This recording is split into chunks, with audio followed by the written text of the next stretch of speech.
Welcome to Behind the Warrior, a podcast presented by the EOD Warrior Foundation. This series will focus on resources, interviews, and topics impacting EOD warriors, their families, and the military community at large. Hello, everyone, and welcome to Behind the Warrior podcast. I'm your host, Maria Shabla, and today we are very excited to be starting a two-part series on ice baths.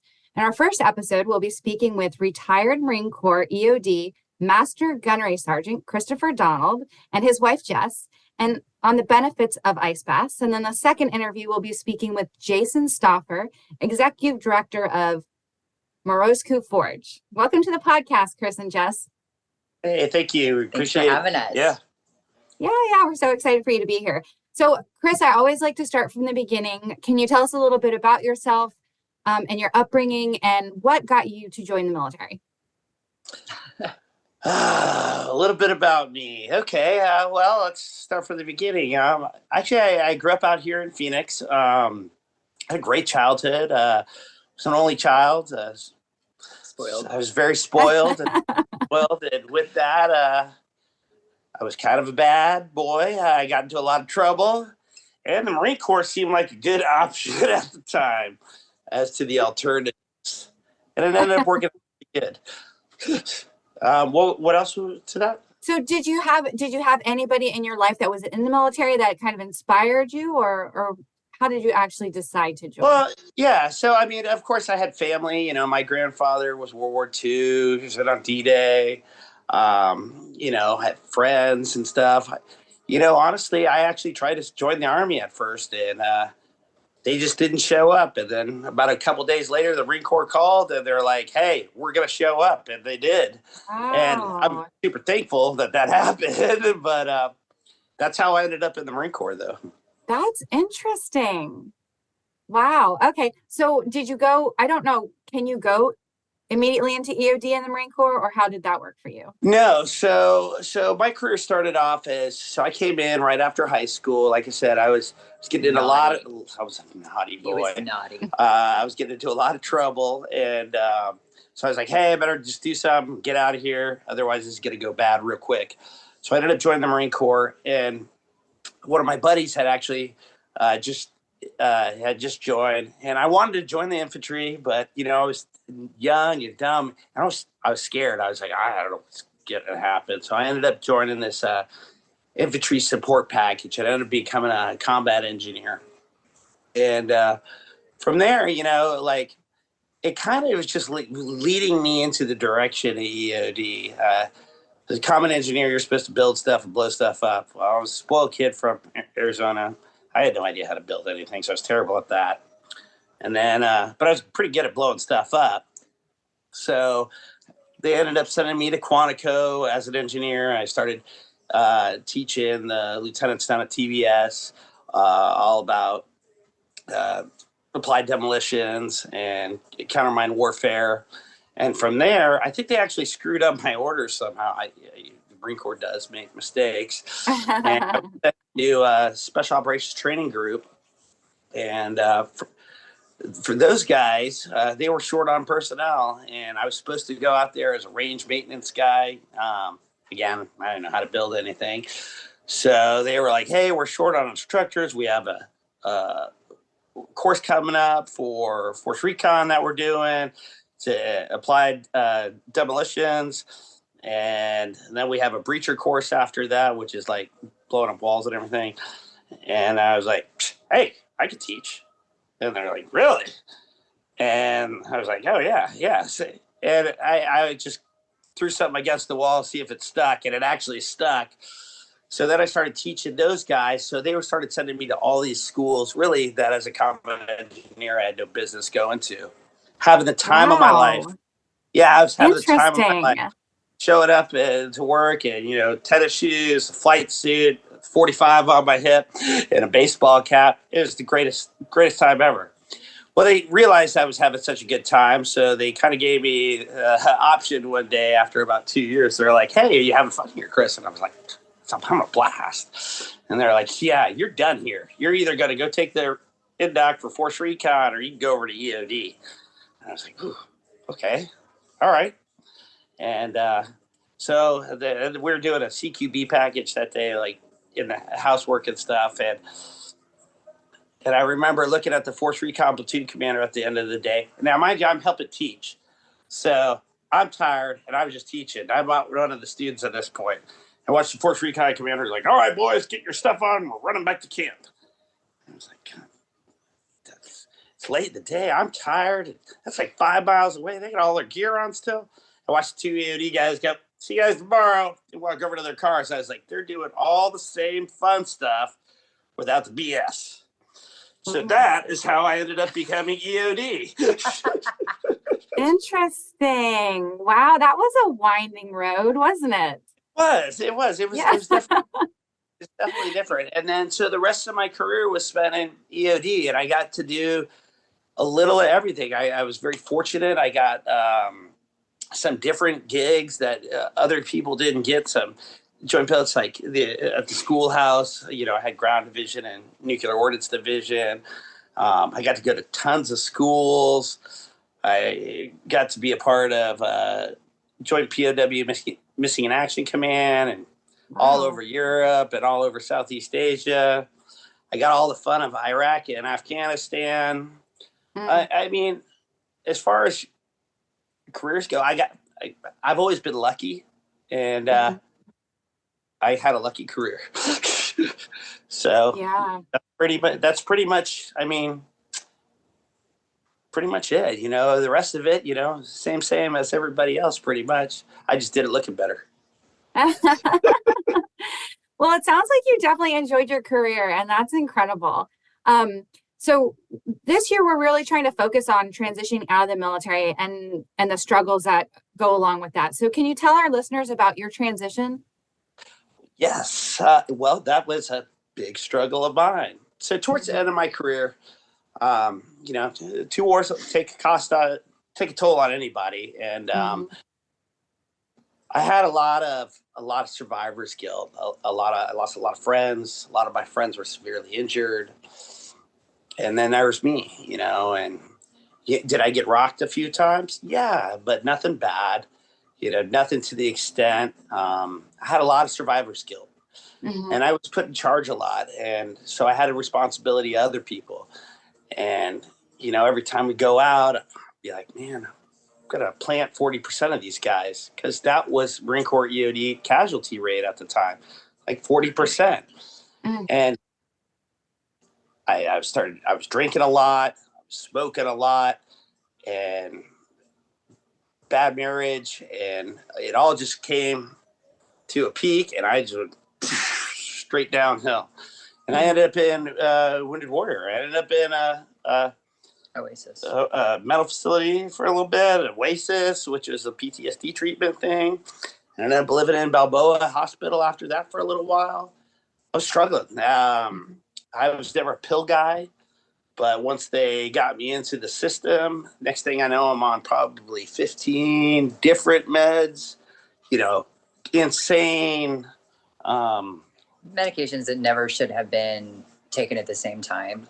And in hindsight, understanding the healthcare system, how I've learned, they didn't know that one doctor had prescribed this, that, though, and the other, and then another doctor would prescribe something else. And so he was on medications that should not be mixed. And he was at a point where he couldn't eat food. Plus, I was drinking because I was a lot of fun. And that made it more interesting, I will say. No, I mean, I think that, I hear a lot, or even just in some of the Facebook groups with some of the guys, they're trying to help medicate with what they've got to work with. And so if they've got a bottle full of trazodone or Xanax or whatever it may be, they're like, hey, what combo with whatever cocktail is going to help me sleep? Because I haven't slept in weeks. And that was where he was just struggling and suffering, and the guilt, the shame, the pain, the anguish, the loneliness. I was embarrassed, the whole situation. Like, why couldn't I tough this out? It was tough. It was very hard. I was very, very fortunate. During that time, Jess came back into my life. She helped get me out. My kid came and moved in with us. We got married. Aww. Quite a process, but I mean, and I've actually known Jess since kindergarten, so it was nice. I had oh my somebody. Goodness! I love Yeah. that. Yeah, so that was really good. I mean, that first 3-4 years was struggle. All of a sudden he's not drinking. He's not in the military. He's trying to figure out who he is as a human and existing, and as a dad and as a partner and being a provider and all of those things. And like, what does that look like? So you ever watch Friends? This TV show Friends, there's a guy named Fun Bobby. Well, friends love Fun Bobby, right? But then they realize Fun Bobby's a drunk. So that, they do a little intervention and they get him sober, and then nobody likes Fun Bobby anymore. So I was kind of like the Fun Bobby, I felt like. Oh my gosh. But, obviously I've changed, and like, what, it's been since December of 15 since I've drank.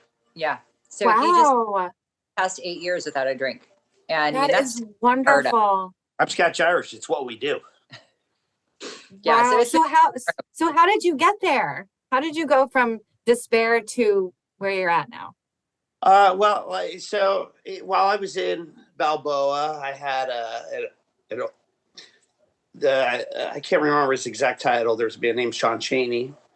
He's I want to say he was like the civilian assistant director or something like that. At that time, I think he's been. He had a high position there. He really looked after me. I had this old Vietnam vet named Jack Lyon, who just showed up at my room one day, and I was like, "Hey, what are you doing in here, old man?" And I'm like, "Patch in, get out." He's like, "Yeah, I'm not going anywhere. You're Fruit Loop." And I'm like, "All right." And it's like, whatever. But he stuck it out with me, and then this one. And I have a child. He's 24 now, but he was still young then. And I was like, I got to get my shit straight. Sorry, but that's what it was. Mm-hmm. And one day the final drinking moment came for me is got ratted out by my kid. So I was living in Arizona at the time, and he was in San Diego. Yeah. So this one shows up at my bed, gets on a plane, flies out, beat me in the bed at Balboa. It's like, all right, you idiot, you can't be doing this, which she was absolutely right. And then she's like, now, we're going to go to this gastropub because I'm hungry. And I'm like, all right, let's take the drunk to the bar and see what happens. And she's like, get over yourself. Just because you can't drink anymore doesn't mean anybody else is going to quit. And I was like, actually, that makes total sense. It hadn't occurred to him that you could go into a bar and not have a beer or a drink. And, for me, already at that point in time, 4 years sober. Mm-hmm. And so, he hadn't told anybody that he was 60 days sober when he was inpatient. Mm-hmm. And, he told me, I was like, oh my gosh, that's great. I'm so proud of you for taking care of yourself. Good on you. And he was like, what? Because everybody else is like, weak sauce. And then here I am living a happy life, not drinking. Mm-hmm. And he was like, oh. And so it just kind of occurred to him that maybe he could not. But, again, it becomes a crutch. And so you have to figure out different and alternative things when you're not drinking or using some other kind of substance. Like, what can work for you? And how do you navigate? Because it's a habit, Yeah. Yeah. You feel uncomfortable. You're like, I'm going to go get that thing that numbs the uncomfortable or makes it not so strong. And for him, he was like, I've got 60 days, Jess. And I'm like, that's great. Like, that's 60 more than you had 60 days ago. That's awesome. But it's a while to get it out of your system and to learn some coping skills. That's some minor setbacks on the way. There were relapses, and there were a lot. There's a lot of emotion, and then we all of a sudden had a child involved who had just turned 15, and I don't have kids of my own. So, it's all three of us trying to navigate, all a bunch of only children, left-handed kids, basically in an apartment or a townhouse together with 4 animals. We're like, what are we doing? How are we going to make this work? But so Jess, I love how you said you have to replace the bad habits with good habits. So can you tell us what kind of habits did you start to incorporate? Well, for me, like you said, it was a slow process. It took me about 2 years of just trying to figure out who I was. And then I ended up actually taking a job for... Wait a minute. He floated in the bay for about 2 years in San Diego. Oh, and my Floated? Yeah, floating in his kayak in the bay. And he would take a pack of cigarettes and a little fishing line thing and go fishing and have no idea, right? And so he's out there and he'd take a burrito and his cigarettes and fish and he'd just float. And honestly, what we found out down the road was that the motion of the water was really supporting the brain trauma. And Wow. actually helping with the so balance. interesting. And yeah. that's why he's good floating around in the kayak for a year, because because it was something that we didn't understand. And water, of course, at that point in time was so settling and so calming. And so for him to have that quiet by himself and know he was safe, but the motion in the water and how that can affect someone with a TBI kind of issue is actually, so that's where he started to kind of like feel good. And then we had to find him a project and got himself a Corvan. And it's like it was like the Chevy version of the VW bus. Oh, wow. That sounds fun. Fire. Oh my God. Gotta have a hobby. So he gets this thing and that's good advice. He drives it up to Miramar to the shop to see the guys. Within 24 hours, I blew the engine. He blew the engine up. Like it was, and so then it became a broken project. Okay. But it kept him busy when he wasn't floating. It gave him something to do with his hands and something to learn a new skill. And for him, I'm working or whatever is going on, but for him, he's trying to retire out and reassimilate back into civilian world that is not necessarily kind to military or respectful. And I've seen that now being in a relationship with him and paying attention to the civilians that really don't care. And when the part for me was I was never taught to care. So just not taught to respect it. It looks like it's a movie thing. It's not real, and what's happened to him in his life and his experience and his friends is very, very real. Wow. And I guess it depends on where in the world you are geographically, because, I was born an Air Force brat. So it's very aware. So that's just such a foreign concept to me. And I think it's such an incredible point that you're making. So, wow. I mean, I do hair extensions now and, but a lot of my clients, they don't think about it. They don't think about that, we get to be with our families. We get to go to college and do stupid things. Meanwhile, this one is, taking apart IEDs and saving slinging lead, dealing death. But I mean, I had no idea. I didn't understand. Like, why wouldn't you just go to college and party like a rock star? Like, why would you do that? But those are the people that we appreciate down the road. Yeah, in his own way. But again, oh my gosh, total different thing. So for him, once he got himself a little more balanced, then an opportunity showed up, in the community of other EOD professionals, and they had seen him making a comeback as a human, as a man making a comeback, and showed up for him to, go over and apply for the contract position. Yeah. So then, I took a job contracted for the Navy at the training unit in San Diego. Did that for like 2 years. And then, it was just time to come back to Arizona. And because, like I said, I've known her since kindergarten. And this is our home. My poor kid, by 7th grade, I had him in seven schools. So, at this point, I'm retired. And I'm like, we had wanted to go back a little sooner to Arizona. But I was like, all right, it's your turn, buddy. We're just going to stick it out here. You can finish up high school so you can have some normalcy, get through enough. Therapy will cure the before stuff later. He'll be good with that. But the before stuff. Job security with therapists, right? We really just took a whole new kind of like health route, and because we were totally away from all the military stuff that is at San Diego and everything like that. I wasn't reliving, the glory days, every 5 minutes with the boys. I had to kind of just figure it out like myself out here, like, hey, if I want to thrive, I had to completely recalibrate. And that didn't come without hits. I mean, I think one of the big ones that happened right after getting back here, because we came back to Arizona in July of 2021. And then, of course, everybody got pulled out of Afghanistan in was that November 21? And we had a hit. That was a hit to him. That was a really heavy hit. And I think it was to a lot of the service members. Yes, it was. Yeah. A lot of anger, frustration, confusion, all those things. And so that was kind of a massive leap backwards. Wow. And so then all of a sudden it was like, we're not in the La Jolla VA. We're now back in Phoenix VA. Terrible.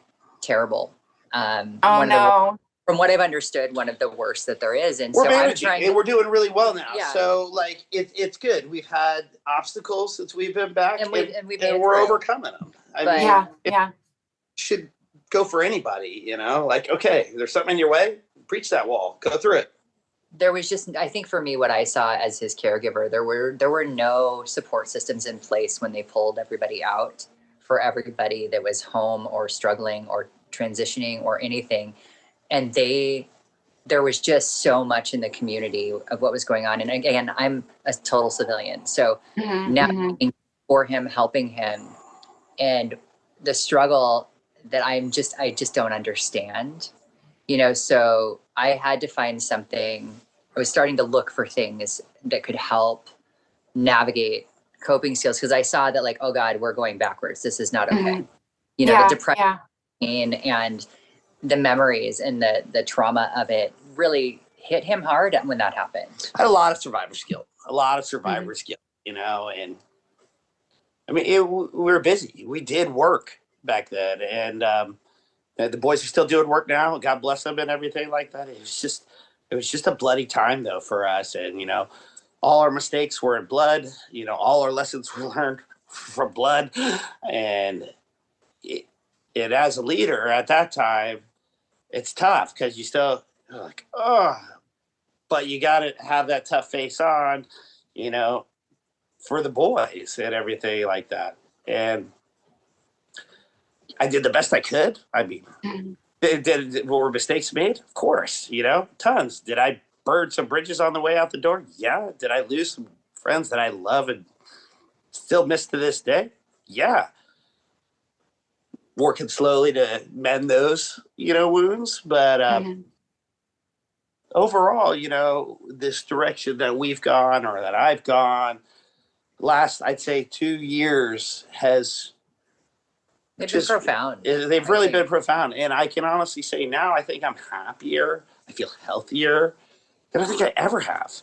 Wow. I feel like I'm in better shape now than probably the last 10 years of the Marine Corps, which is, sorry, Marine Corps, Well, I do, also in the process of all of this, he and I decided that no more psych meds, no more meds. We said no more altogether. And so we did that together. And, when you start looking at some of the Facebook groups and seeing the guys and trying to navigate dosages of things, it's like, what if we could use ourselves as an example and see how we navigate and recalibrate without any medication. And, so it's been since December, he was November 22 and I was December 22 that we stopped everything. And so I was tired of living like a zombie. Yeah. They had me on so many meds. And we had taken him down to like maybe 5 or something. But I mean, he had initially, when I found him, I brought him out here to get him off of things because they just were making him sick. Well, she's looking at my meds. She's like, Kris, this is the anti-opiate. She's like, are you addicted to opiates? And I'm like, I'm in the Marine Corps for the last 20 years. What's an opiate? I don't even know what an opiate is. I was like, it sounds fun. Do it. But I didn't know what it was. And I certainly wasn't on one because, I was drunk, so I wasn't even on the good meds. Yeah. No, so I mean, getting him off medication, getting both of us off medications, for me, I had been medicated for over 30 years of my life. For him, it had been off and on. And so he was like, I'm ready to do something different. And, so what was that? July 22, enter, ice baths. And okay, here we go. And learning about, I started researching and, natural ways for healthy anxiety relief and management and depression and learning what dopamine is essentially, you know, and how that kind of a hit and what breath work and what cold water can do physically for your body as well as mentally, you know. So let this be said right here. So at this point, she's getting excited about this cold plunge thing.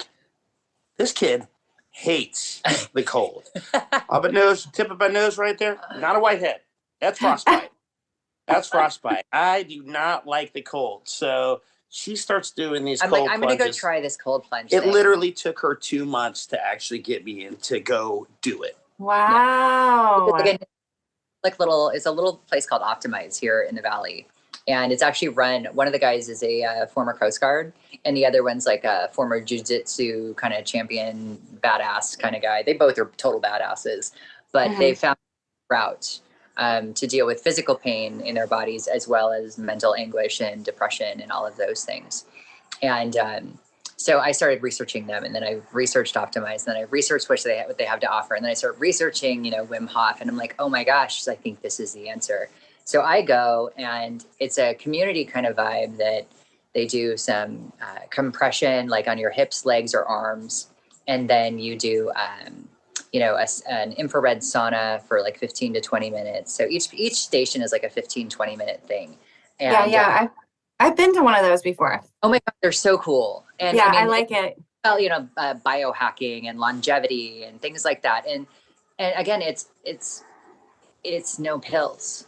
And I'm like, okay, fine, let's try this. So, you know, I started doing it, and I joined as a member, and I thought it was great. And, you know, that first cold plunge, it was cold, you know, and cold, and it's miserable. And there's people around you, so you're kind of self-conscious. You're running around in a swimsuit with a bunch of people, and I don't think I know very many women that love doing that anyway, even when they're in tips.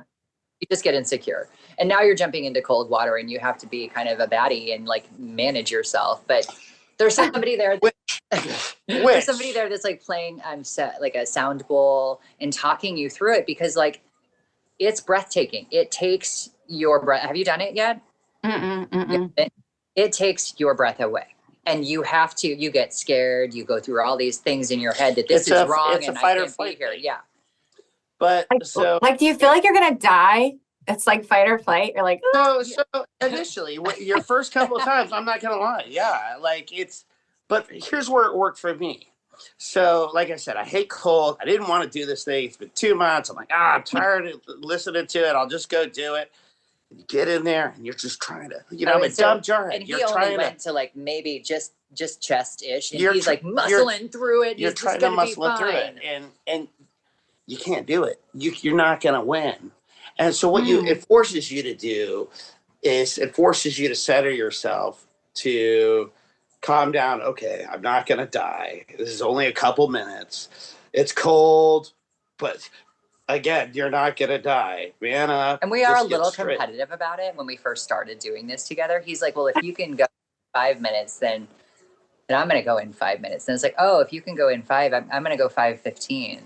And then we just kept pushing. We still do it to each other. Which is good. And it's become our thing. But what really helped me is, again, you can't fight it. You just got to get in there, and you got to get comfortable with yourself. Otherwise, sounds like you have to like surrender, right? Absolutely. That is an excellent way to say it. Perfect word. Yeah. Perfect. So it takes a couple times. So I did it the first time. I was like, God, I don't know. You know, there's something weird about it. Like, it did feel good after I got out. You know what? And she's still into it. She's like, well, I love it. You know, I'm going to do it again. I'm like, oh, you know, okay, I'll do it. And then. So that was July of 22. And then like by November of 22, we signed up Michael Roviello, who's one of the owners of Optimize and the Coast Guard guy. He also an instructor for Wim Hof. And so he was holding a little clinic. And so I was like, you know, let's go do and just like learn the Wim Hof way and do some of the breath work and really learn the science behind what's happening in our body. And so it was Sunday date day, and that's what we did for a few hours together. And so, you know, you do a meditation, you like talk about it, you do some breath work and really feel what's going on in your body and just start to really understand that giving yourself some space and like getting rid of all of this outside everything that's going on. And it became something for us to do together. Yeah. Something like day. It was date day. It was inexpensive. Date day. It was nice, quality time where we both feel good after it. I mean, that's the cool thing about the cold plunge is I love after it. you do it, if you do it in the morning, as soon as you get out, you're like, I've already accomplished something today. What else? What else is this day gonna bring? Because I got it. Bring it today. And, yeah, it just became our thing, and so it was. While I was learning to like it, it became like, well, this is making her happy. We're doing something together, and it kind of. And then all of a sudden, he also was starting to feel better. Yeah, it made me force me to keep going with it, and yeah, I'm super glad I did. And then by November in that class, so July, he was like up to his chest, maybe fighting and battling the water. And then I've got a video of him in November up to his chin and ice floating in it. And he's just completely calm. And you can almost hear the purr of his breathing in and out. And it was a beautiful transition because he was safe with himself. He trusted himself, which is something I had been trying to get him back to, but he was so on alert, which I think a lot of service members transitioning out, there was always like concern of what's vigilance. Yeah. And so he could actually just be for a few minutes and take it down. And I needed him to get there and find that space because I have my own isms for why I do it. But for him. So almost like drinking, I drink to get away from everything. It was kind of a new way to get away from everything, get centered with myself for a second. It's like a new drug. Yeah, Wow. So and it lasts all day. Like you feel like if you take an ice bath once a day, like you're like resetting each day. We're living in Phoenix, so it's 110 degrees out. You go do this.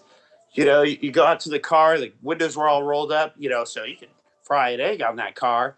You get home, and you're driving home without the AC on, and your body's still nice and cool. And you're like, because you just feel like totally refreshed, and you feel good. Yeah. Wow.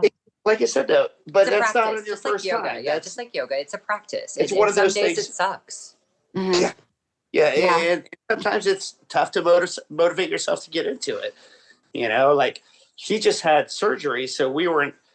So with that, she wasn't able to get the cold plunge, and since it's something we do together, I was like, okay, because she was bummed that she couldn't do it. I was like, I'll take a break with you. So when we got started again, it was like, ooh, this is going to be a little bit scary, Well, yeah, last October, we've got a video of me in there at 32 degrees, a bunch of ice in it, and I'm like up to my chin, and I'm just like happy. Yeah, and I'll stay in there for 7 minutes and be just totally happy, and that's when we would start to be like, okay, how long can you stay in? And how long can you stay in? And, and we just... So there is a point, though. That it's unnecessary, yeah. And that it's unnecessary, and it can be counterproductive. Totally.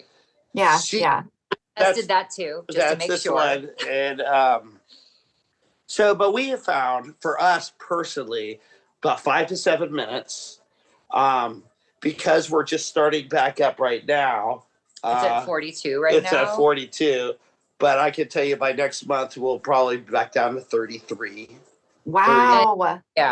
The thing is, it's like, I know there's a lot of differing opinions out there about what temperature is the best temperature and how long is the best. And I think, in my opinion, I think it's a personal thing. Yeah. I think some people, 51 is like their sweet spot, and that's what they can tolerate right now. I also know the amount of physical pain I was in pre-surgery. Like I was in sometimes twice a day because what was going on. To be in the 30s. Yeah, like that was where I needed to be. Which is not where I wanted to be, but I'm a team player. And I was like, oh, okay. And but then I'm already craving it, Well, so like I just told her today, I was like, yeah, 42 is too hot. Like we're gonna take it down. We're ready. But also like wow. You've got your parachute. So like his body got wrecked, you know what I mean? and he's told me, time Yeah, and I time was again. airborne. And Yeah, that's what it was. That's what it was, airborne. I was not very good at that. But I mean, so your body takes a toll, your hips, your static body line. It hurts you. And it reduces the inflammation so rapidly that you just feel relief. And so there's no pain medication necessary. Like, because I mean, I've done cryotherapy and it's great on the outside, but it doesn't, to me, from my experience, it's not the same as immersing my body in cold water and having my core temperature literally come down. And again, I'm not the doctor. I don't understand the science entirely. This is just our opinion. This is not science or anything like that. From my opinion, the cryotherapy is great if you have a busy day, say like you're working today, and you can go into cryotherapy for two minutes, because that's usually all they'll let you go in there for. Get blasted by the cold air and get out. And you're not wet. You're not anything. You could change back over quick, go back about your day. Yeah. And it's not bad. Like I said, I mean, and that's perfect enough for some people, and that's fine, because whatever works for them, I'm cool with, But for me to get the effects that I enjoy, that I feel are beneficial to me, it's getting in that water, getting into that uncomfort zone and making yourself comfortable in it, being in the moment, and I feel like I getting think, in touch with yourself. As we're just talking about it, I feel like as a culture and a society, we've gotten so used to being comfortable. Yes. Oh, we got to lower the air conditioning one or put the heat on up a little, but like, I feel like, and just in talking about I'm guilty. I know, but yeah. Me and the thermostat. Oh my God. Yeah, I mean, these guys are our war heroes here. So They're used true. to being uncomfortable. And so they can handle it. And, and we're all. And that might have been another reason why I actually started to like it again. Yeah. Like just getting into, just challenging myself. Mm-hmm. I'm not allowed to go sling lead and deal death anymore from this one. So you got to do something, But it's a challenge. I have to ask you. So, you've shared your journey with us, which is incredible. And how do you see that the ice baths have helped you physically and emotionally? What are the differences between before ice bath and now? Okay. I'd say when I got out, I was a shit show, a total shit show. Those first couple of years, I'd say this first year sitting in my kayak, first year's back at work, I was surviving. Mm-hmm. Skating by trying to hang on. Yeah, I'm hanging by a thread, but I'm not going downhill anymore. And when I came back here and I really started doing this, and it's not just the ice baths, I also started doing the transcendental meditation, the meditations, the hyperbaric oxygen treatments. And it was a combination of a lot of things, but I mean, I just started implementing some more healthier stuff into my reckless lifestyle. And but it literally changed me, and now I feel like this old fat hippie, but saying he gets out there with some Trevor Hall and like just relaxes. Don't you tell people this. But again, like, what's Trevor Hall? I don't know who that is. You would I'll have to play some for you or something, or send you a track, but like, he's not revving up for firefight. He's not revving up for that right now. So he's learning how to take it down a notch to like thrive versus survive. Yeah. Wow. Like I guess, but mentally, like it's pushing me forward. It's like, okay, like I said, every time you do it, you already feel accomplished for the day. So it's like, I give this a shot, where normally I'd be like, I don't want to do that. I don't want to risk failure or anything like that.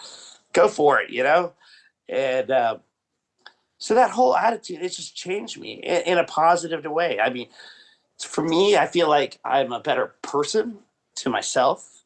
I'm a better person to the ones I love. I'm trying to be a better person to society.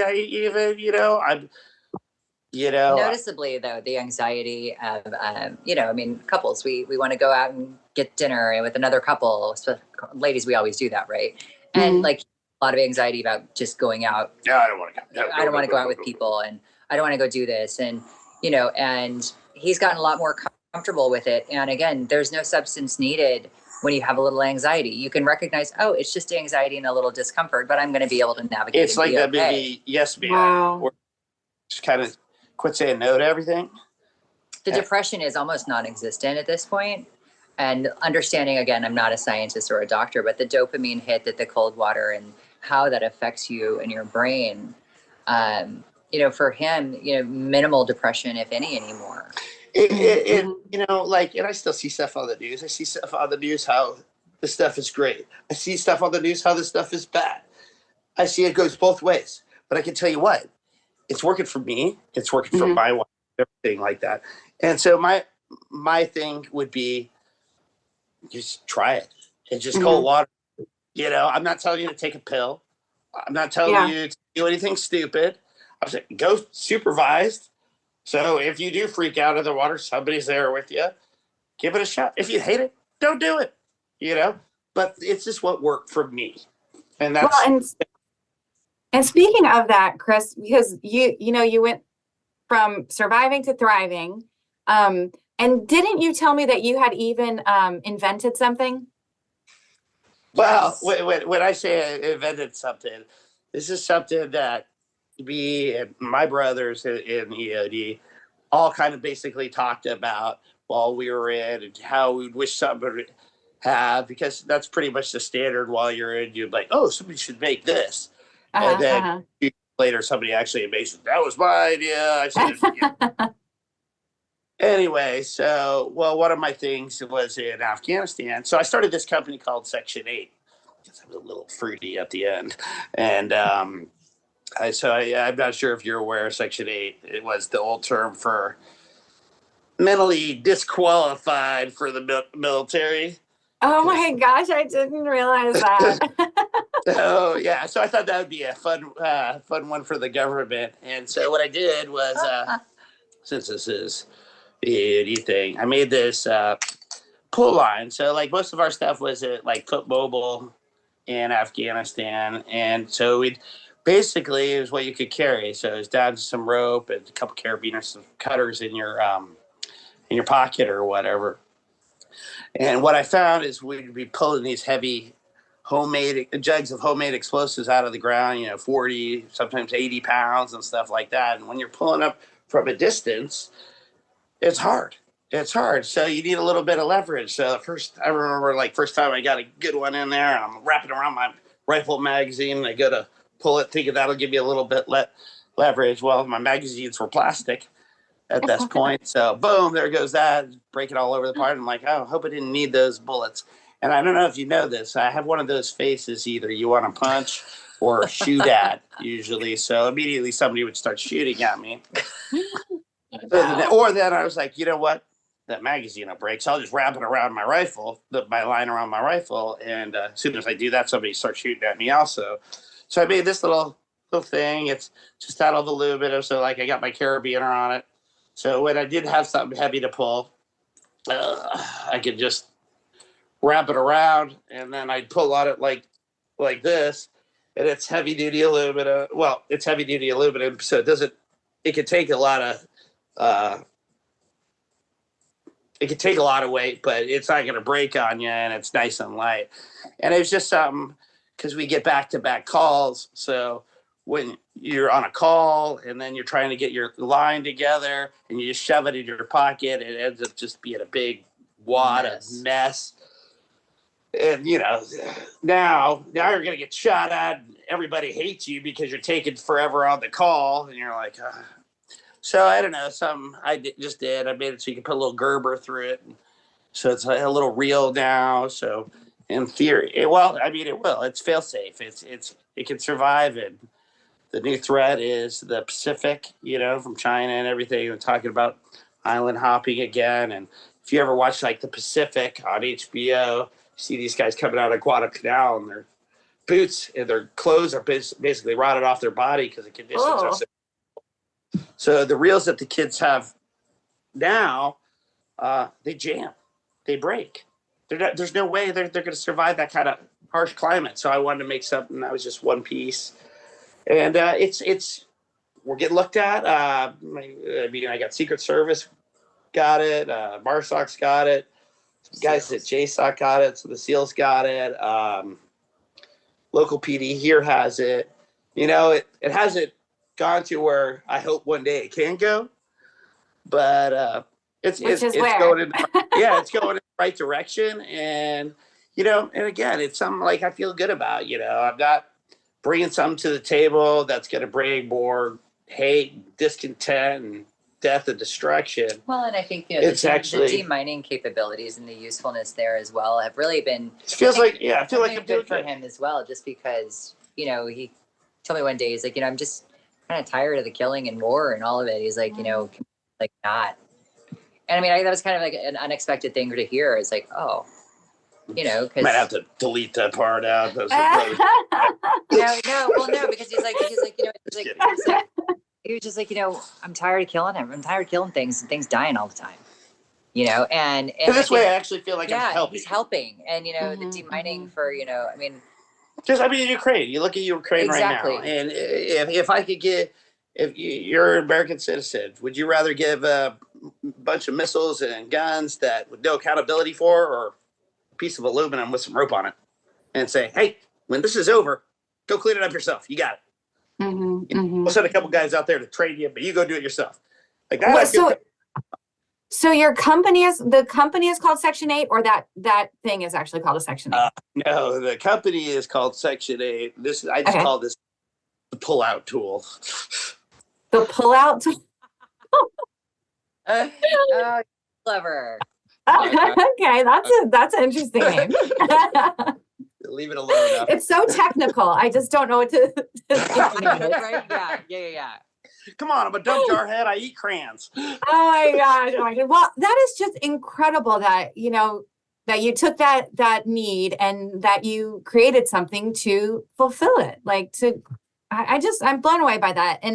And so where in your process, I'm just kind of curious, did you get the inspiration and the energy to actually start putting into creating that? Because from the place that you were when you first got out, it didn't seem like that kind of inspiration or motivation would be possible.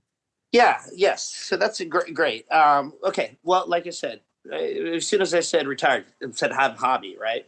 So I got out, had that van, I had the kayak, then I was working again. Now I moved back here, and I'm like, uh-oh. I left here. I was a bad boy. I got to do something. So I ended up taking a machinist course at the local community. And just to keep me busy, sounded like fun for me, and I was screwed up on a piece, actually. And I was like, well, let's see what I could do with this. And I started messing around with the mill and the lathe. And I'm like, wait a minute, I could actually design this tool. Like, this is what I would have wanted, back when I was in. And I did that. And I was like, oh, okay, this is kind of cool. And, from there, I'm showing like my best friend from out here that I grew up with. He was no military whatsoever. And he was just, tired of, his day-to-day stuff. And he's like, look, hey, I need something to do. I want something, fun, besides my regular job. And he's like, tell you what, he's like, I got some money. He's like, why don't I help you and invest in this? And I was like, really? Okay. And then I had another buddy that I grew up with who is a mechanical engineer. And he's like, hey, man, yeah, that looks kind of fun. Why don't I help? I can put all this on, like the CAD designs, and it's just something to do. The three of us could get together, hang out, and talk and see what becomes of this, And so I was like, my buddy put enough money in where he would feel comfortable, even if it was a total loss. And it's just been something like we have a meeting, I think tonight, with the three of us just to go over it, see where we're at right now. And it's just been fun. So we're cool. Yeah.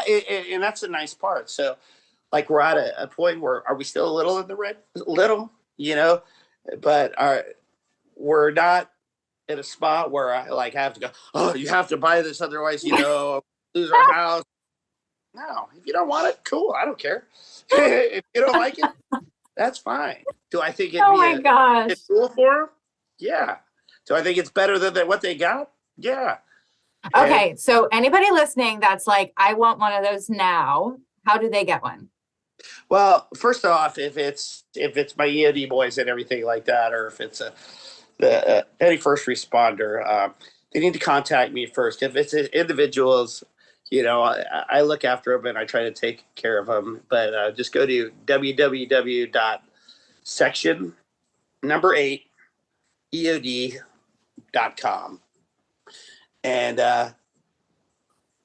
my email will be on there, and just shoot me an email, say, hey, this is what I want. So I'm not trying to pull money out of tech's pockets. I know everybody's broke right now and everything like that, but I'd like to rather give them a deal, an individual deal, so he could take it back to his unit and go, hey, it's a good tool, we need these, buy these for the whole team, and then the government can actually do its job and buy the tools that are needed for the boys, as opposed to these kids.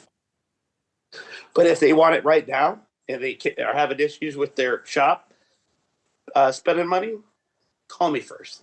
I'm always going to take care of the boys first. Bottom line. Nice. Very, very, very cool.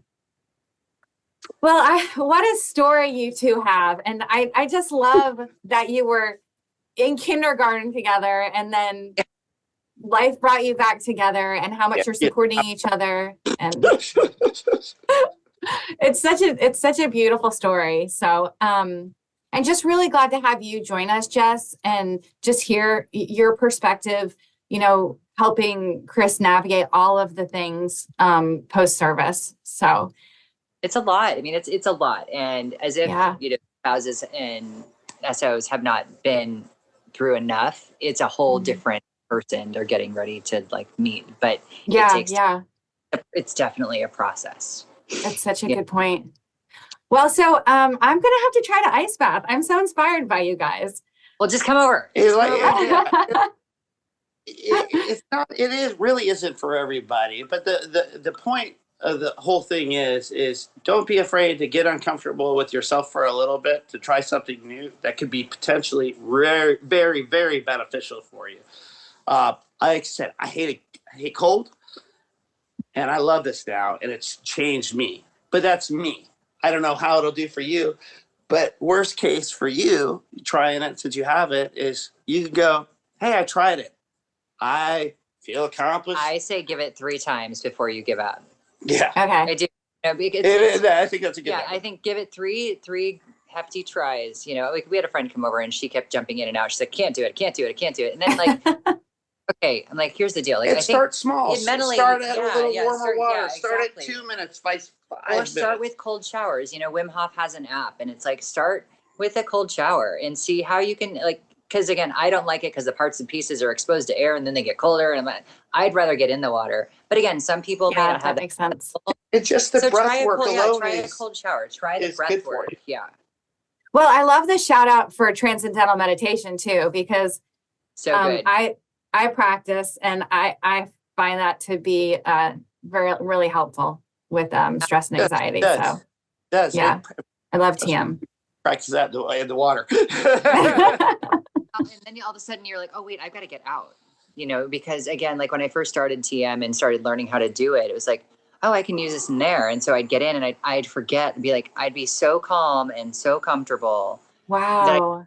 I got to get out. I got to get out. So he started sitting with me so that we wouldn't stay in too long, Yeah. But again, it all of it together is so settling. And I think for him has been exponentially just important in his healing and navigating this life now. Like I said, I could be more honest when I say I feel the best I ever felt. Mm-hmm. Yeah, happier than I've ever felt, and I'm just thankful and grateful, and we're just keeping moving forward. So the way I'm seeing it right now is it's only going to get better, till I go screw I love up. it. That should be a little bit. And there's me to beat him down so he doesn't do that, Right on. Well, thank you both so much for taking the time to talk to us and this exciting series on ice baths. So we're going to end the episode with our tradition of asking you guys a couple of your favorite things. Ready? Okay. Okay. What is your favorite thing to do when you're not taking an ice bath? Me, I like to play outside. I just like to play outside. I don't really care what I'm doing outside. Nature is so good for you. It's Arizona. We live. There's a preserve right behind us, and I just love it. I love the desert, and I'm just happy. And I love floating in the water.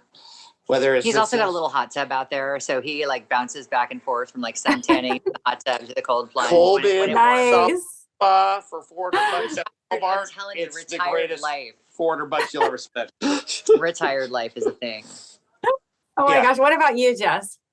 You know, I'm still navigating trying to find hobbies. I am a bit of a workaholic. I love what I do, and I just found out that you can be a workaholic and love what you do. I didn't know. I thought you had to hate your job to be a workaholic. But so I'm also expanding my business right now. So right now, everything is hair extensions and replacement therapy, hair replacement therapy for women, and I mean, and even men, because it's a thing. It's another insecurity, and I love to make people feel better. Oh, You Master Jones was still hair. He's got a very, very dashing head of hair. Go back blonde. It's a medical miracle. Go back. Oh my gosh. Trying to find a love for cooking though. Okay. What is your favorite holiday?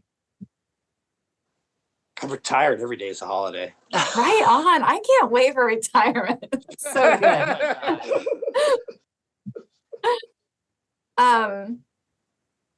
Okay, Jess, how about what is your favorite recipe? I've been like really seeking recipes lately. So I just did, so when I moved out to California with them, I stopped cooking altogether because I could not get him and our son to sit down and eat dinner at the same time. So I the struggle is real. Out for the last 5 years. So I'm just now starting to learn how to cook. And we just got a subscription to Hungry Root. Have you heard of that? A healthier version, but I'm trying to learn how to cook and integrate that into my world again. But they kind of like help you pick the recipe. So it's not like even like those big boxes where you have to cut and do stuff. It's thought. Like I've told him I will only use these two things to cook, like my oven and my air fryer, or and I want 2 pans, and I'm only going to do it. So like everything is marinated and ready. And so, but again, but at least because I go to the grocery store and buy stuff and then we order out when it goes bad. So I'm just learning. So I'm learning how to, I will touch base and get back to you. Because like recipes are hard. And I'm like, it's better than like a box of macaroni and cheese and like heated up pizza. But like, again, I'm kind of finding the joy in it because it's hot and it's good and it's a reasonable price versus, $80 in delivery, that doesn't. I know. Value, and it's cold. So we're working on that. Food is so expensive anymore. So, well, but I can tell you this man, if it's winter, he can make a mean chicken noodle soup for me. Like really? that is his jam. Like we should I'm a man that. of many talents. Do you have an I didn't see that one coming. Right? Do you have an Instant Pot? The ego never left. Yeah, you guys should share that recipe. Oh wait, we'll totally share it because he does it so good. Like when I want something cozy and comforting, he makes me the best chicken noodle soup with bone broth and all sorts of yummy. It's so good. Cool. He's super easy. I'll send it to you. Super easy. Right on. That's perfect. All right, you two. Well, thank you again so much. And we wish you the very best in your new thriving lifestyle. Yes. Thank you very much. And continued cold plunging. I appreciate this. And if anybody else has questions, like I said, you got my website and everything, my email center. I don't care if you don't want to buy a tool. You just want to ask me a question about the cold plunge or something like that. Feel free. Or screwed up and you're like, need a vet. Do it. I mean, my brothers took care of me. I'd like to pay it forward, and I'll screw you up a little bit more. Oh, Kris, that's awesome of you. Well, thank you guys both, and you take care. Yes, ma'am. Thank you. Take care, all right? Thank you for listening to our Behind the Warrior podcast, brought to you by the EOD Warrior Foundation. The EOD Warrior Foundation is a 501c3 nonprofit organization serving the EOD community by providing financial assistance, scholarships, and providing hope and wellness resources for the active duty, reserve, National Guard, retired and veteran EOD communities and their families. We also honor our fallen and wounded EOD technicians by maintaining the EOD Memorial and Remembrance Garden. We do all this through the generosity of individual and corporate donors and sponsors. If you would like to assist the foundation or support our Behind the Warrior podcast, click the link on our webpage at eodwarriorfoundation.org or contact us at info@eodwarriorfoundation.org. Thank you for listening, and don't forget to tell a friend. The various opinions, beliefs, and viewpoints expressed by guests, contributors, and participants of the Behind the Warrior podcast are their own and are intended for informational purposes only. They do not necessarily reflect the opinions, beliefs, viewpoints, or policies of the EOD Warrior Foundation or its employees and volunteers.